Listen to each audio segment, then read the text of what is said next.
It's time to think like a monk. Jay Shetty is here with a mental workout to strengthen your resilience. Making the introduction, Chief Sales Officer David Mullum. Hey everyone, I'm thrilled to be kicking off our adventure together with #1 New York Times best-selling author, award-winning storyteller, podcast host, and former monk, Jay Shetty.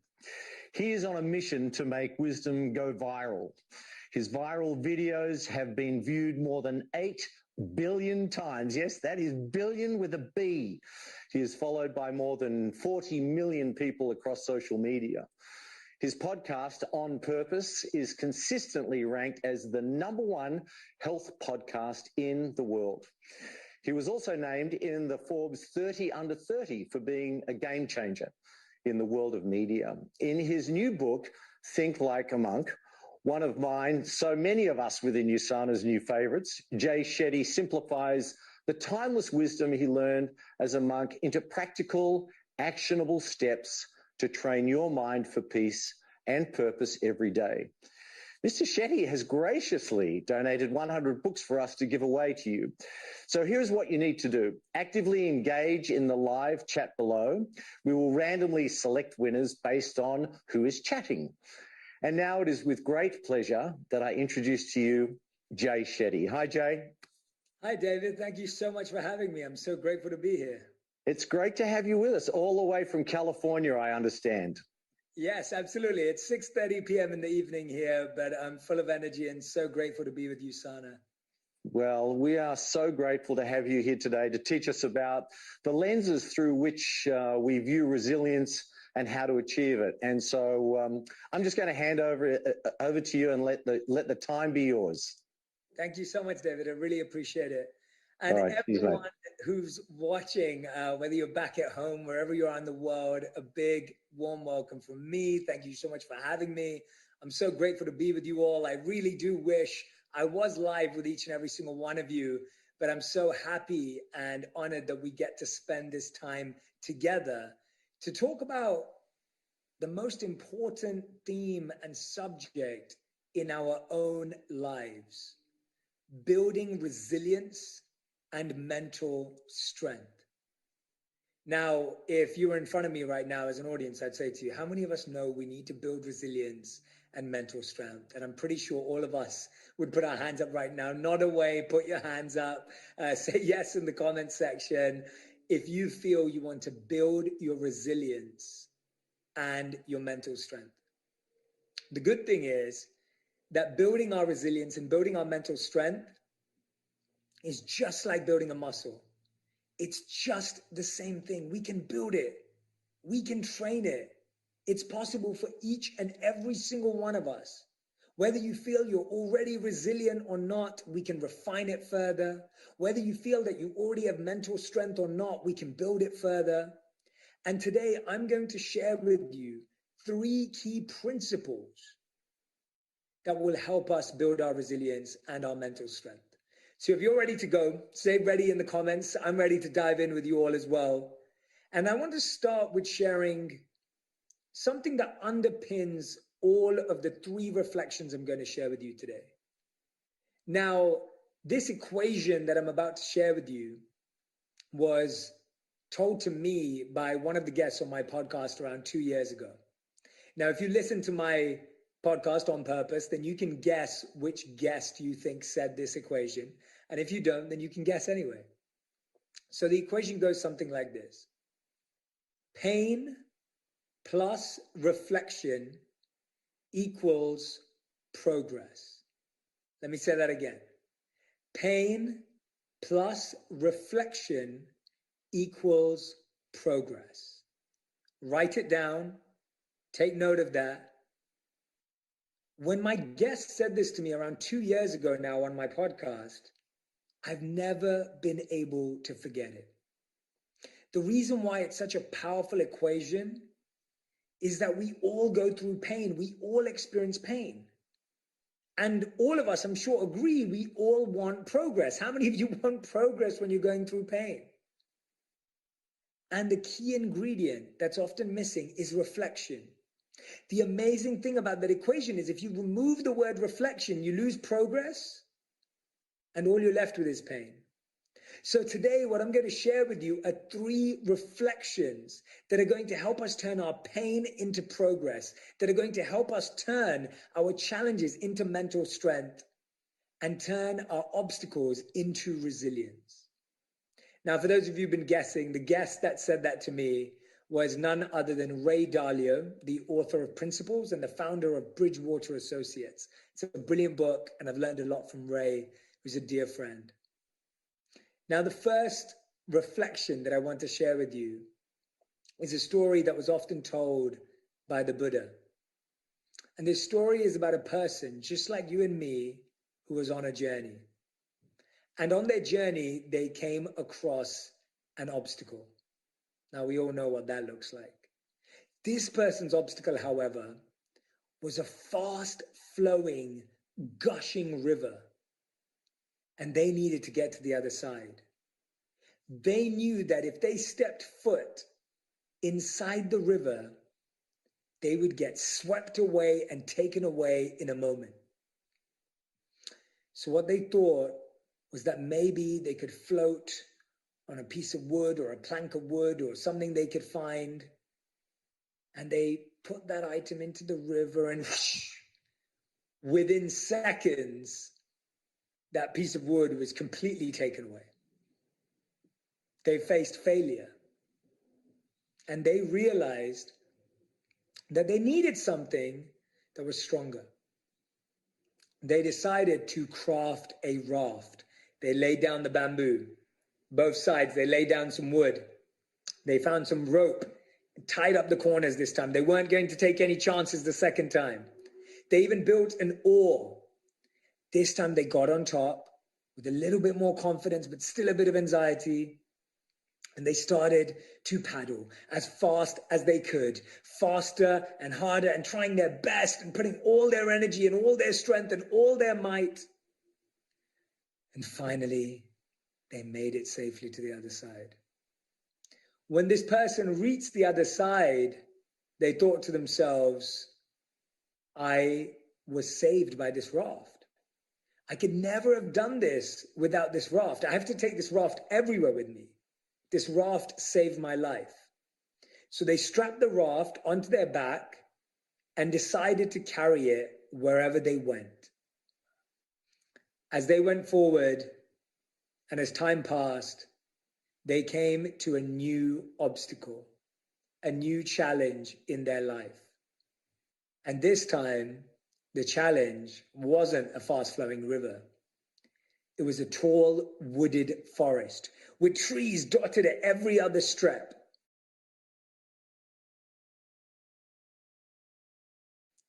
So they tried to walk through the forest. And every time they walked through, their raft would just hit the tree, and they'd try and maneuver it through, and it would hit again, and it would just keep knocking against it. And they realized that they were stuck. The Buddha says at this point, this person had a really important decision to make. They could either put down the raft and walk through freely, or they could hold on to the raft tightly and struggle to move forward.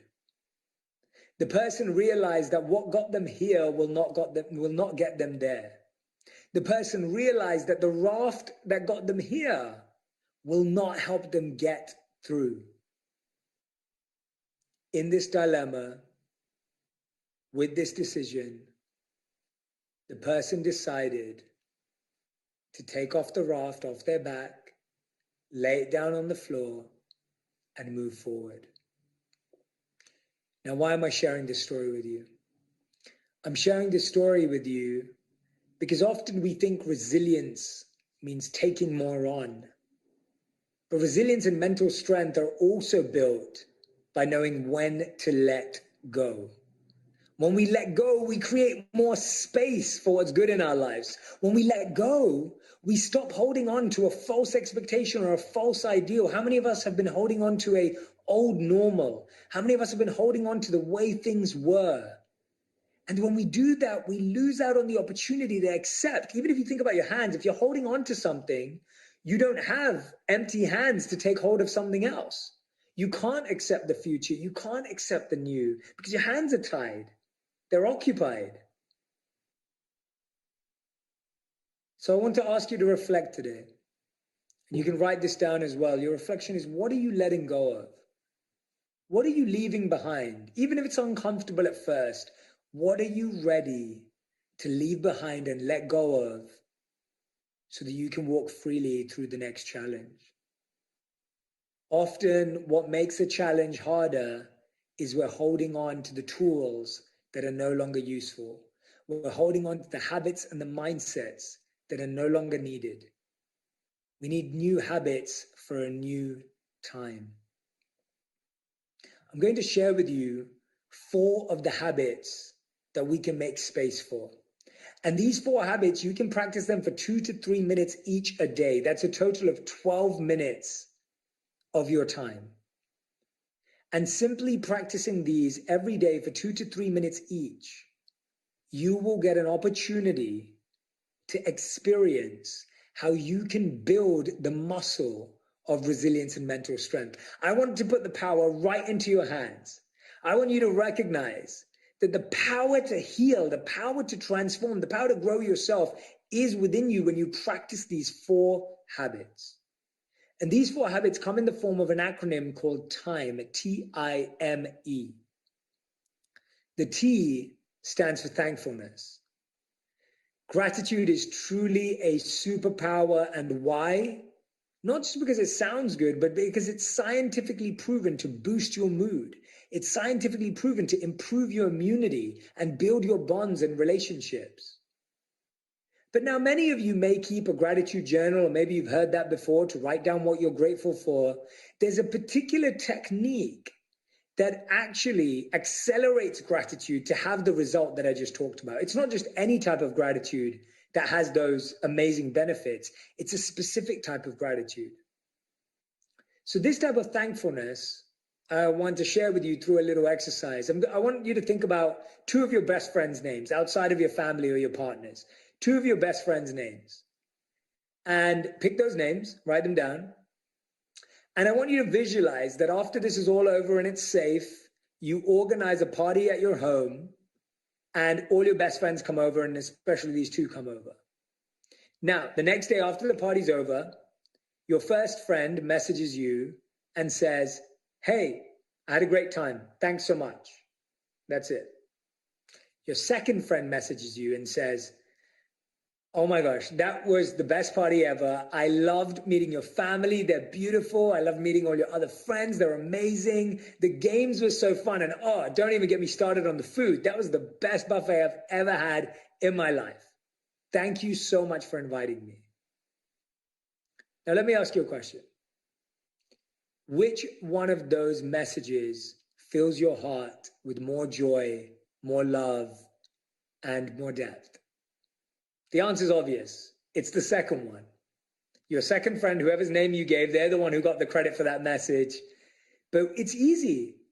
Now, what's amazing about that is the reason why it has that impact is because gratitude and thankfulness to truly work needs to be personalized and specific. When thankfulness is personalized and specific, it has the ability to not only boost the mood of the receiver, but it actually boosts the mood of the giver. When we give thanks in a personalized and specific way, we're filled with joy. And when we receive thanks in a personalized and specific way, we're filled with joy. So here's my challenge for you. I want you to, for the next 7 days, to text, voice note, voicemail, email, call, FaceTime, video message, whatever you want to do, 1 person a day from your personal or your professional life. You don't have to write a thesis. You don't have to make it rhyme. You can literally just send them what you're thinking, a short paragraph, 2 to 3 minutes. Send one of those messages every day for the next 7 days and watch how your life changes. Try it out. Experiment with it. The second habit that we make time for is and it stands for inspiration. We wake up every day and we brush our teeth because our teeth feel unclean. We wake up and we eat some breakfast because we feel hungry. When we don't feel inspired, we need to eat inspiration. We need to consume inspiration. We need to make space to feel inspired. Passion, inspiration, motivation. These are habits. They're habits. They have to be practiced every single day. Just as you don't say, oh, I ate enough food yesterday, I don't need to eat tomorrow. No. Despite how much you ate yesterday and today, you know you eat to eat tomorrow. So no matter how many motivational videos you watched yesterday or how many inspirational books you read last month, we need to keep that practice. So every day, when you wake up in the morning, ask yourself, what's the first thing that you see? I want you to change the first thing that you see to being a quote that you love. It may be to turn on a song that inspires you. It may be to look at a picture of your family or a work of art as the first image you see in the morning, the first thing that you see in the day. For me, making it a quote that I love is such a special thing. In the past, I've listened to a podcast or I've listened to my favorite speeches as well. And so inspiration can also come through hearing. I remember at one point in my life, I listened to Steve Jobs' Stanford commencement speech every single day for 9 months. And not only did I know all the words off by heart, but it really penetrated my heart as well. And I recently had the opportunity to interview Matthew McConaughey on my podcast. And I was sharing with him that at one point I listened to his Oscars acceptance speech every day for about a month. It's only about 5 minutes long, and it is pure inspiration. So that for me have been some of the most powerful inspirational habits. The next one, TIM. M stands for meditation or mindfulness. Now I know what you're thinking. Many of you are sitting there going, Jay, I've tried to meditate. I just fall asleep. I can't do that. Do not tell me to meditate. Do not tell me to practice mindfulness, where I want to simplify it for you. You would never cancel an important meeting with someone else, but you never schedule one with yourself. How crazy is that? That you would never cancel an important meeting with someone else, but you never even schedule one with yourself. Meditation is time for yourself, with yourself, by yourself, even if it's 3 minutes a day. And I'm going to share with you what you do for that 3 minutes. Every day, I want you to spend 3 minutes with yourself, and I want you to ask yourself one question. The question is, what is the one thing I need to do today in order to make today a great day? How many times have you had it in your life where you check off everything off your to-do list, you've completed all your tasks, but you still feel unfulfilled? You still feel like you're incomplete. It's because you haven't done the one thing that day that makes you feel like a success. It could be reading your kids a bedtime story. It could be making sure that you spoke to your partner about something. It could be closing off on a project. It could be making sure you did something for yourself. It could be just sitting there and having your own tea or coffee to yourself. And that makes you feel more happy and successful than anything else. It's so important to take 3 minutes out to have that check-in with ourselves. TIME. The E stands for exercise. Movement is so important. It's so powerful. It's so needed in our lives. Whether it's a virtual dance party, whether it's a virtual workout, whether it's walking up and down your stairs, or whether it's planning your own commute. Most of us have lost our commute. Why not put in a 5-minute commute every morning where you walk up and down your street, or you walk up and down your garden if you have one, or you walk up and down your stairs? I promise you, you can trick your mind into thinking you're going somewhere, and that makes you feel like you have more space in your life. I also know that a lot of people have been using Fitbits or Oura Rings or all these different ways of measuring their steps, and turning it into a competition actually does help. I know people who are literally going for walks at 9 p.m. to beat their family in a game of 10,000 steps. That's right, it's a game now. Whatever it is that helps you have that movement in your life, these are the 4 habits. Now, the reason why I speak about these 4 habits is because these are the 4 habits I was trained in when I lived as a monk. So for those of you who do know, I lived as a monk for 3 years. And if you don't know, you just found out. I graduated from Cass Business School when I was 22 years old. And I turned down job offers in the city to go and live as a monk, mostly in India and traveling across Europe. In that time, we built sustainable villages, we fed the homeless and young children, we taught meditation, we studied, we focused on mind mastery and ourselves.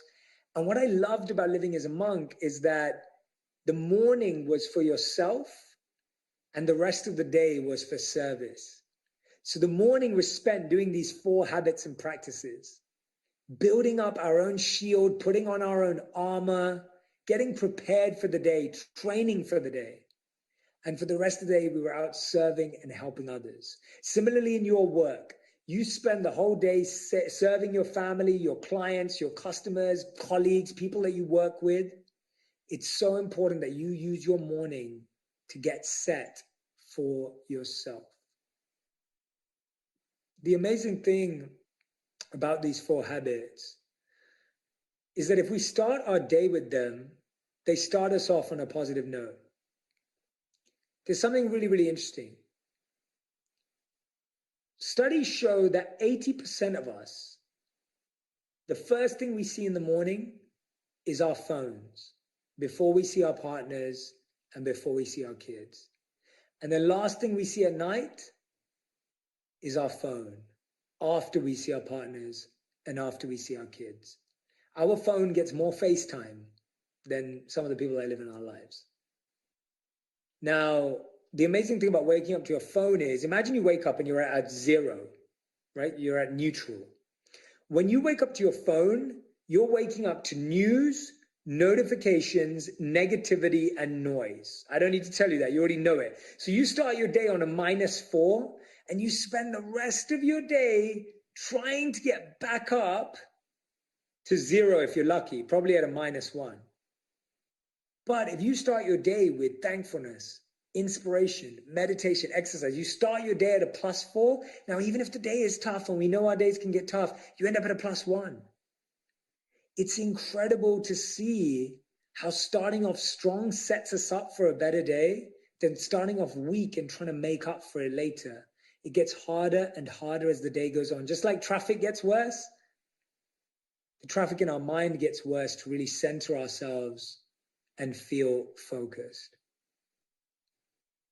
So I want us to remember those 4 habits as the first principle and reflection on developing mental strength and resilience.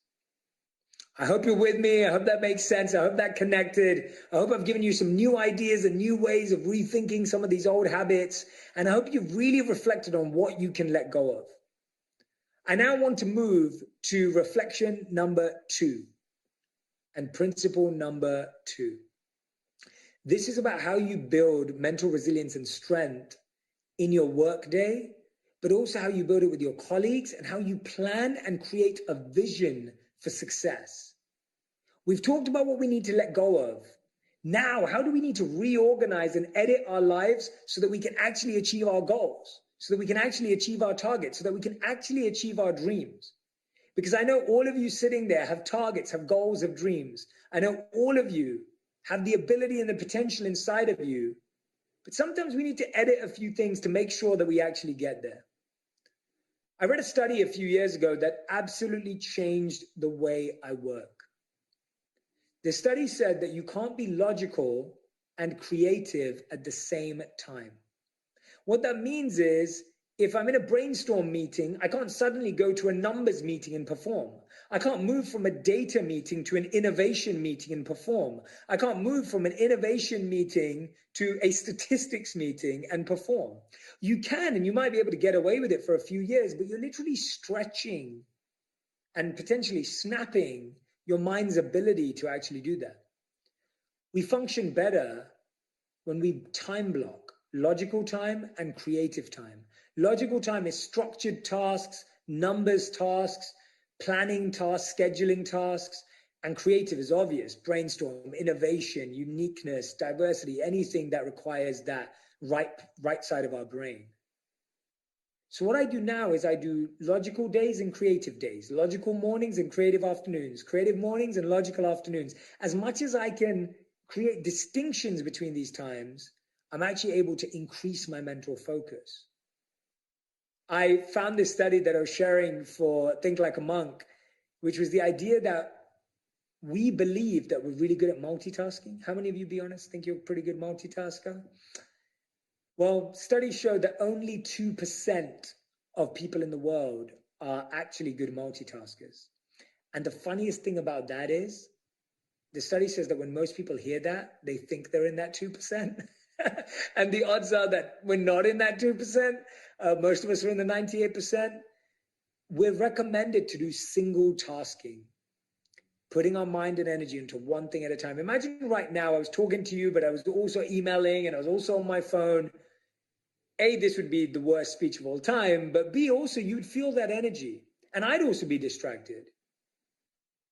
Single tasking, or monotasking as it's often known, is a great skill to apply that logical and creative mindset towards achieving your dreams.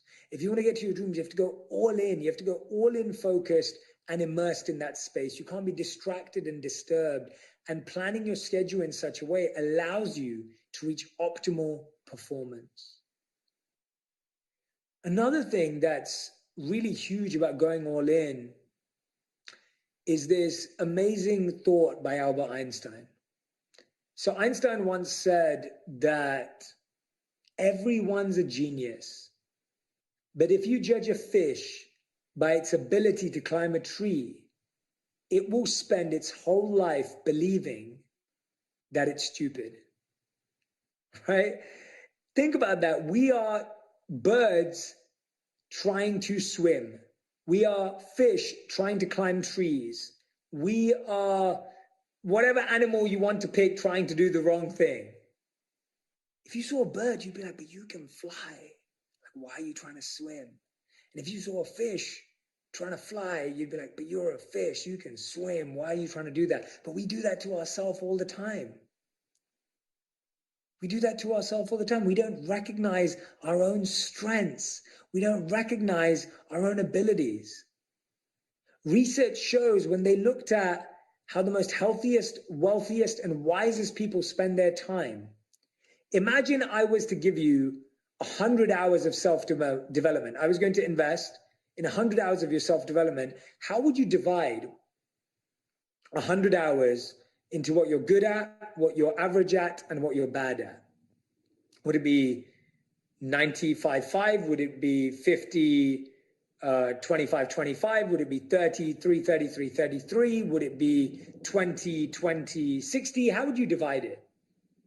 Think about that for a moment. Research shows that the healthiest, wealthiest, and wisest people, when they ask that question, it'll be 100-0-0 or 80-10-10. We have to go all in on what we're naturally good at and gifted at and have strengths in, because when we do that, we can become exceptional at those things. It's phenomenal to see how exceptional you can become at something that you're already naturally gifted at and that you're passionate about. And there may be other things that you're interested and curious about, which you're not good at yet, but you're willing to put in the work. You're willing to develop an expertise. Remember, don't confuse inexperience with weakness. We think just because we haven't done anything before, we're weak at it. We can build it and we can grow. There's a beautiful conversation between Steve Wozniak and Steve Jobs. Steve Jobs, everyone knows who that is. And Steve Wozniak, for those of you who don't know, is the engineer, the tech brains behind Apple. I recently had the fortune of sitting down with Walter Isaacson on my podcast On Purpose.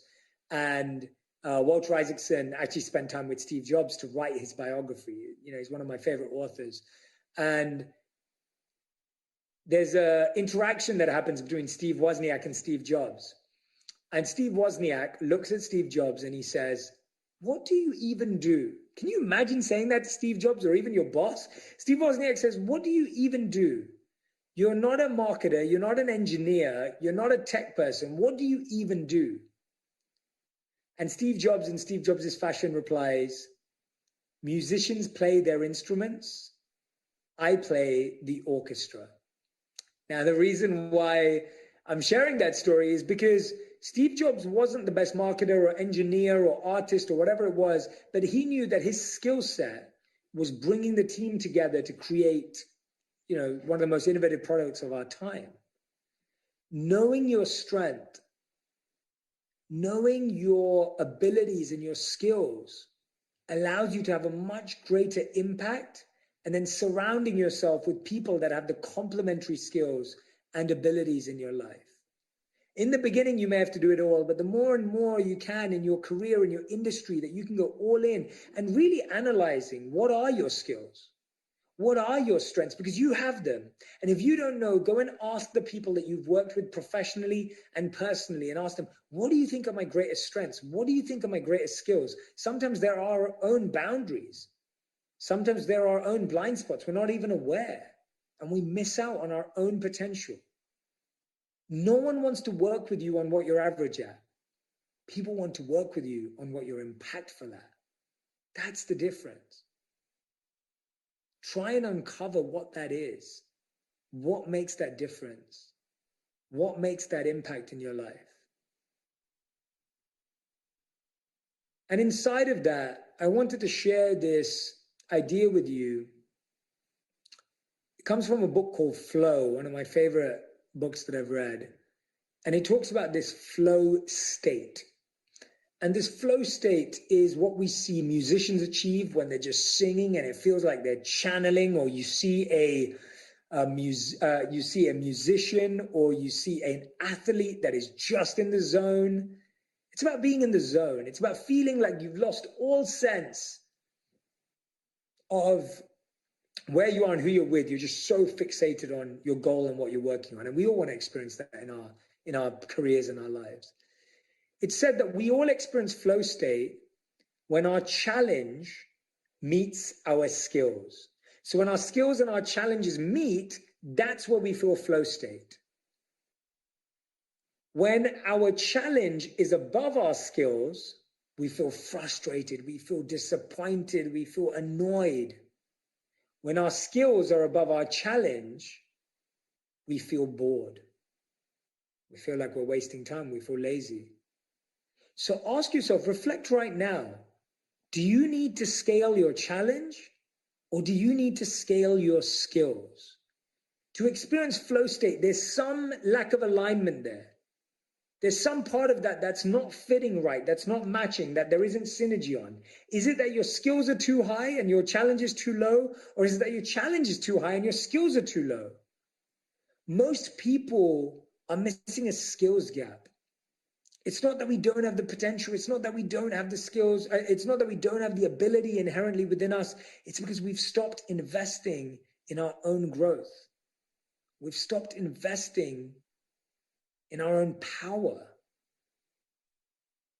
I invest in coaching all the time. I really believe in coaching, whether it's physical, mental, emotional. I'm surrounded by coaches and mentors in my life so that I'm always improving, that I'm always getting better. Some of those coaches may be in books. They may not even be people that I've ever known. I really believe you can be mentored by people you've never met. You can truly be transformed by people just by studying their story. You don't have to know them personally.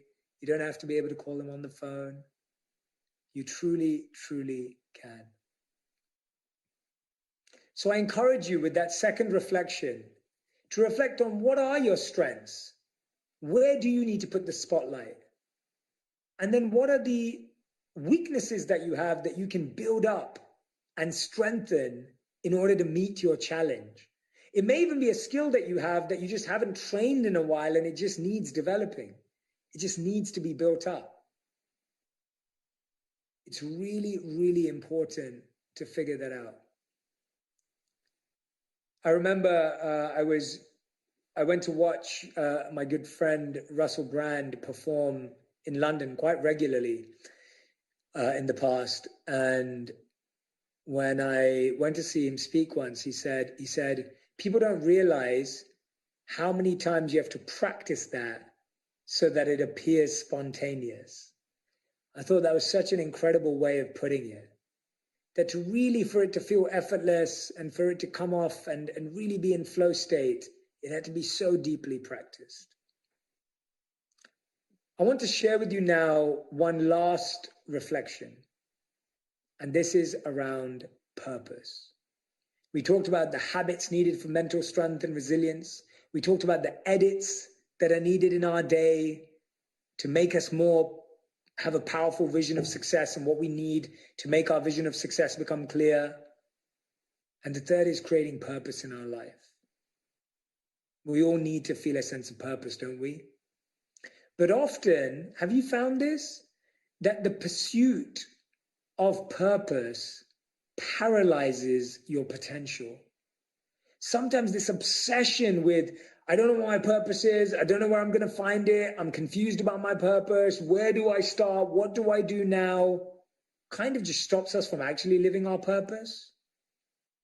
The first way is to bring your passion into your work. Whatever you're passionate about outside of work, outside of your company, bring it in. Bring it into your work conversations.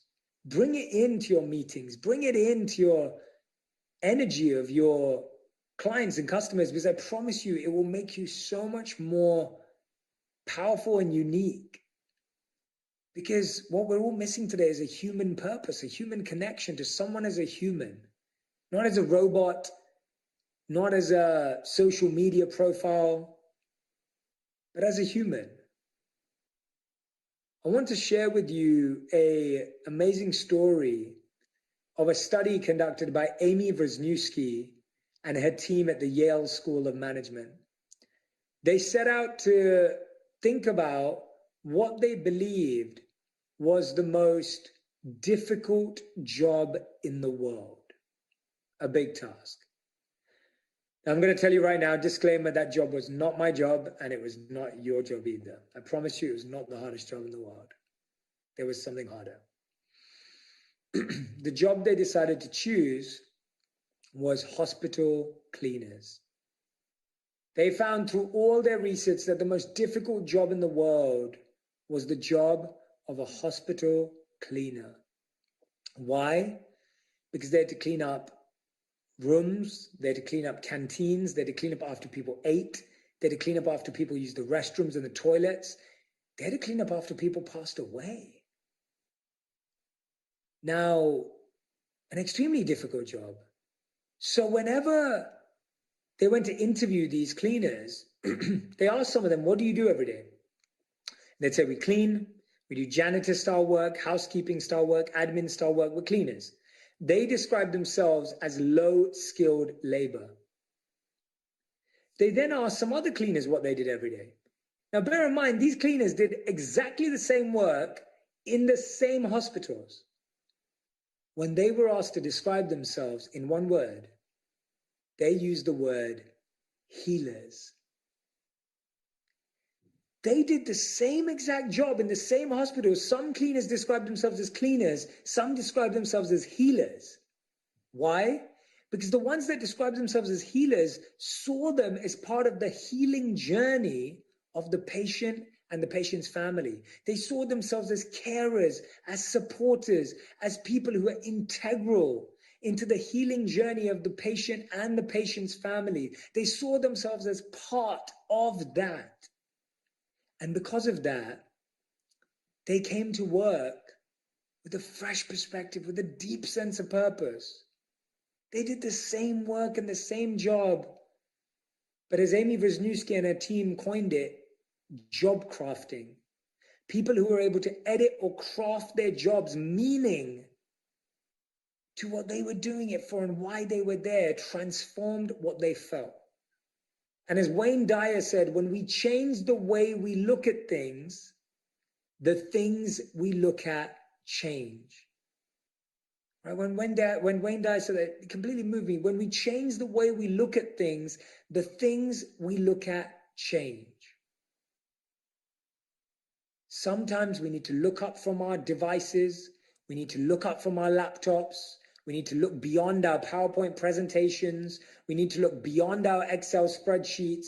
We need to look beyond our screens and really ask ourselves, what is the purpose of our work?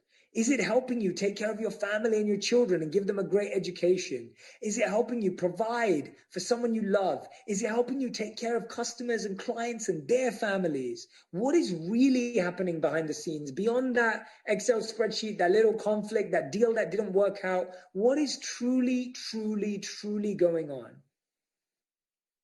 That's what purpose is. Purpose is the deep reason for why you get up in the morning. And we all have it. We all have it, and we can all have it in the work we have if we simply reflect. If we simply give ourselves that opportunity to reflect.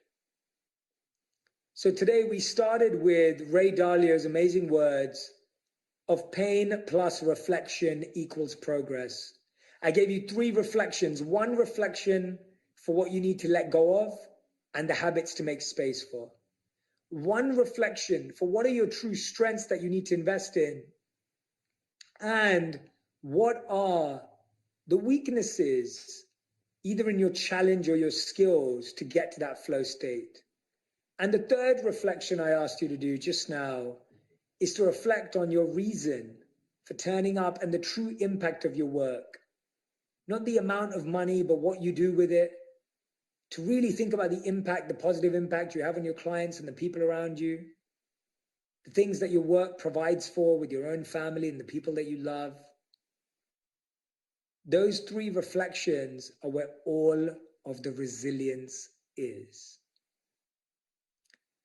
Going to end with one last story that I want to share with you. And this story is a personal one. When I moved on from being a monk to coming back to the real world, this was around 8 years ago now. And I really didn't know what I was going to do. I was extremely lost and confused because I'd been a monk for 3 years. And surprise, surprise, I was rejected by 40 companies because they didn't want someone with monk on their resume. They were wondering, what's your transferable skills? Being quiet and sitting still? We definitely don't need anyone who can do that. And so I was going through a lot of rejection. I was going through a lot of failure. I was going through a lot of setback. 40 companies rejected me without an interview, by the way. And it was at that time that all of my monk training came into practice. It was at my lowest point, at the point where I was experiencing the most amount of pain, that the same principles I've just shared with you today came to my rescue. It was amazing for me to see that being a monk was like being at school, and the last 8 years have been the exam. And I've just given you my cheat sheet and my code for the exam. What I've shared with you today are just not ideas and concepts. They are tried and tested tools and principles that I've employed over the last 8 years to find my place in the world, to find my purpose, to build resilience, to get through the tough times, and to develop the habits and practices so that I can try to serve you all today and serve through all the work I do. It's in these moments, the tough years, that you look back and have your best memories when you choose to move out of them, when you choose to build out of them, when you choose to lay the bricks, when you choose to pave the path at this time. Those are the moments that will count, I promise you. Now, I've shared a lot of ideas with you today, and a lot of different tools and insights and takeaways, a lot of strategies and steps. And I have just one recommendation for you. Don't try and do it all at the same time. I want you to just pick one thing that resonated with you, and I want you to do it tomorrow, every day for 7 days, and watch how your life changes. Thank you so much for listening. I'm so grateful we got to spend this time together, and I'm so excited to head back to David and for you to hear about next steps. Thank you, everyone. Thank you so much for listening, and thank you for all the love on Instagram and social media. Just before I came live, I was browsing through my DMs, and I saw so many of you tagging this event. I appreciate each and every one of you. I'm going to be trying to share as many of them as I possibly can as well, so keep a lookout later on. Thank you so much. Wow, thank you, Jay. I mean, there's literally thousands and thousands of people all over the world cheering you on right now and applauding you. We just appreciate you. You're now part of the USANA family. So that's pretty cool. It's just absolutely phenomenal. We will always remember that pain plus reflection equals progress. Thank you for these amazing life lessons. Actually go grab a drink of water and we'll see you back here in a few minutes. That's right, Jay Shetty will be back. He's sticking around to answer your questions. The live group chat with Jay Shetty is a VIP exclusive. So if you have not registered for VIP yet, now is a really great time. I mean, you have to do it and you have to upgrade right now. And so our VIPs will see you very, very soon. This has been a general access session. For more